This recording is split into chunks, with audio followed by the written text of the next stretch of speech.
Hey guys, welcome to All About the Banks. My name is Duane, and Belinda and I want to welcome you to our channel. Hey, if you're new, thank you so much for watching us. And hey, if you guys are subscribed, look, we really appreciate your support. So go on, hit the like, share, subscribe button, and let's get on with this video. This video is going to be about me, all about me this time. I'm traveling by myself. I am going home to Elizabeth City, North Carolina, where I'm going to attend my class reunion for college. So we're going to be not boondocking, but we're going to be moochdocking. I'm going to give you some tips and tricks to moochdocking. You may ask, what is moochdocking?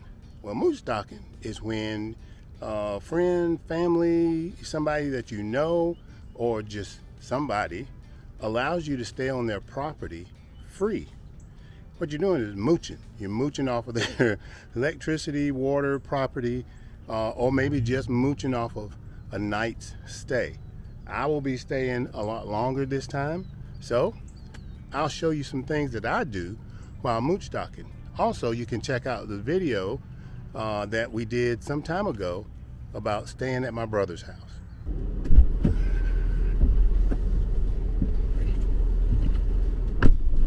So, Belinda's not with me today, but everything, we still do the same thing, or I still do the same thing. Check everything, all that stuff, pre-trip stuff, planning, all that. So there's a video that I did about, 2 or 3 actually, that I did about doing that. So if you're new, go check those out, and well, let's hit the road.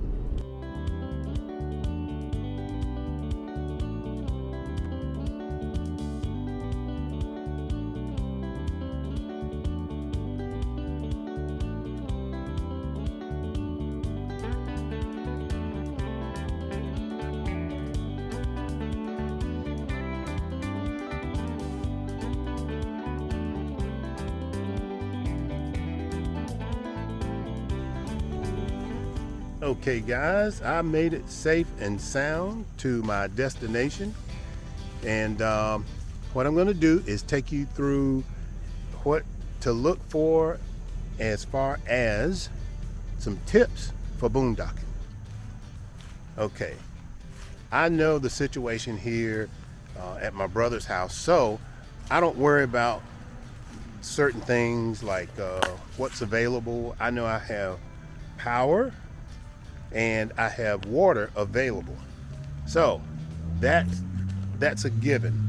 I normally put water on board of the camper, and that way I don't have to really worry about hooking up to his water, but I do have it available. Now, power, let me tell you a tip about power. One thing is, make sure that if you're going to hook to power, that you can park somewhere that your power cord will reach.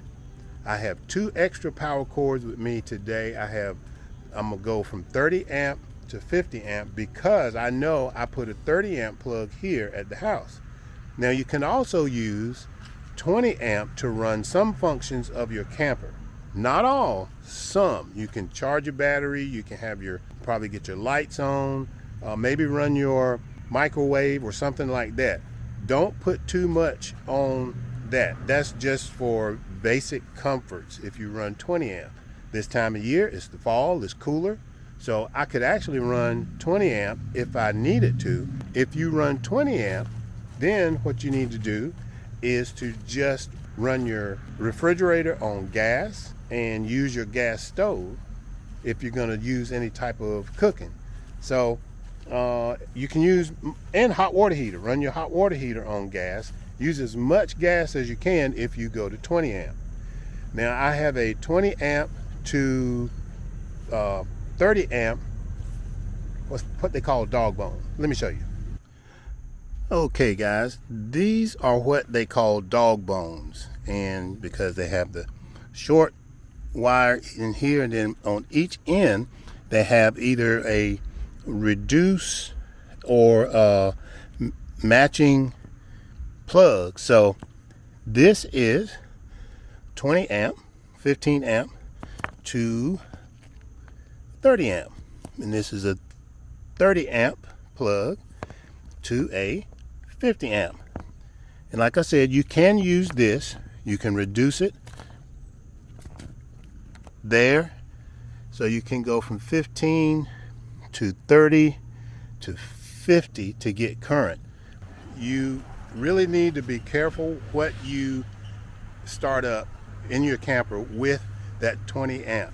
You probably, I can run my 13.5 air conditioner with a 20 amp plug as long as I have all the other major stuff turned off. And by turned off, I mean with your circuit breaker. Make sure that you can't run everything with that 20 amp. You will blow the breaker in the house. With the 30 amp, if you have a 30 amp service, then you can run your 30 amp, regular 30 amp. You should be able to, just like anything else. If you have 50 amp, that's the same thing. If you plug into a 50 amp, you should be able to run everything in your camper just like you would with a 50 amp. Here, I have a 30 amp service. So what I'm gonna do is I'm gonna connect to my 30 amp service here. Then I will be able to run one air conditioner, hot water heater, refrigerator, all that stuff. Let me get to work.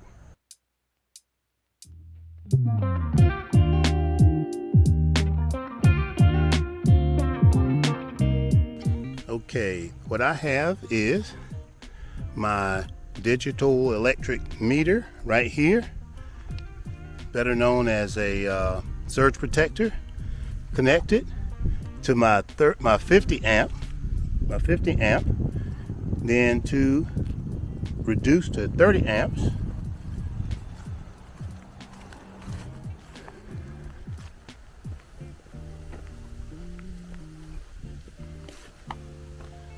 to my 30 amp plug here, and I'm good to go.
when I come back for homecoming, I always get this sense of nostalgia for all those years, all those many years ago that I spent here at Elizabeth City State University.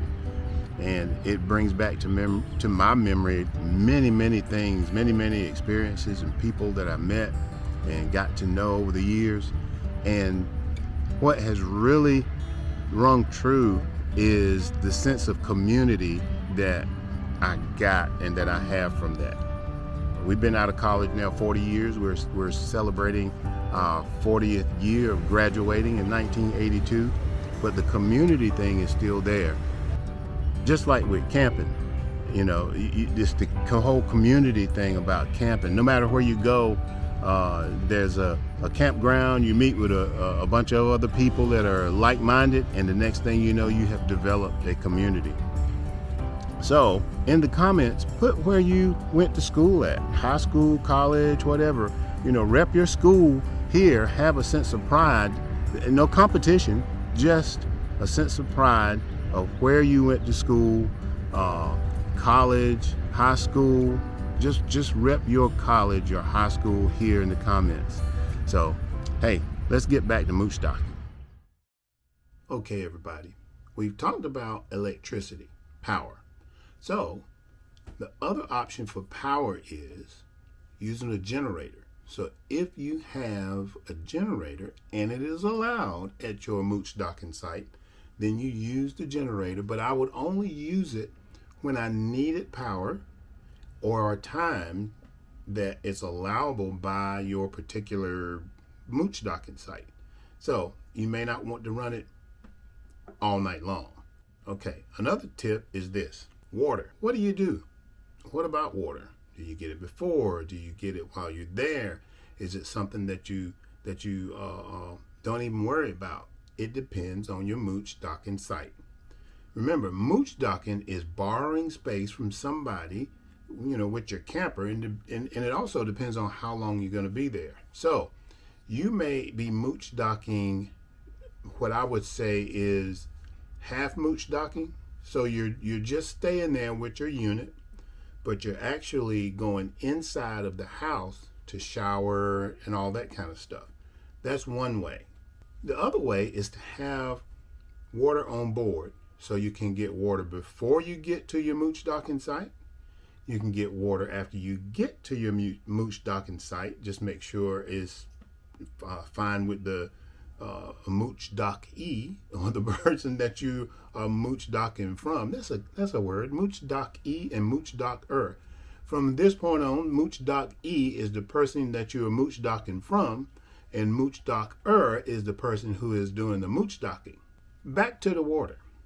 So we covered getting water before, or getting water at the Moochdocking site. That means filling up your freshwater tank, or actually hooking up your camper to the Moochdockee's house, so the person that you're Moochdocking from. Now, all this depends on how long you're going to stay. So you have to agree to one or the other. You know, the Moochdocking may say you can only stay overnight, you know, or you might have, like I do, my brother, he doesn't mind. I can come here and Moochdocking anytime. Now, when you're talking about water, if you're going to use water in your camper, then you're talking about where do you dump the water at.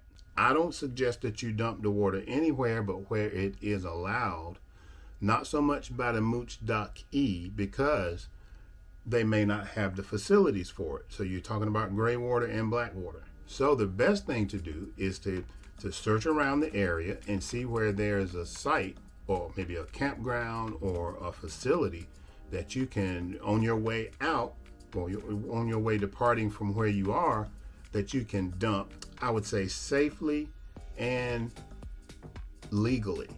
Hey guys, if you're getting value from these videos, please comment, like, and share down below. We really appreciate it, and it helps the channel. Also, follow us on social media, Facebook, Instagram, and sometimes TikTok. Be sure to check out all our links located in the description and on Linktree. Okay, guys? Moochdocking can be a way to save some money for an overnight stay or a couple of days stay. But don't overdo it. I would suggest that you come to some kind of agreement with your person that you're Moochdocking from, the Moochdocking.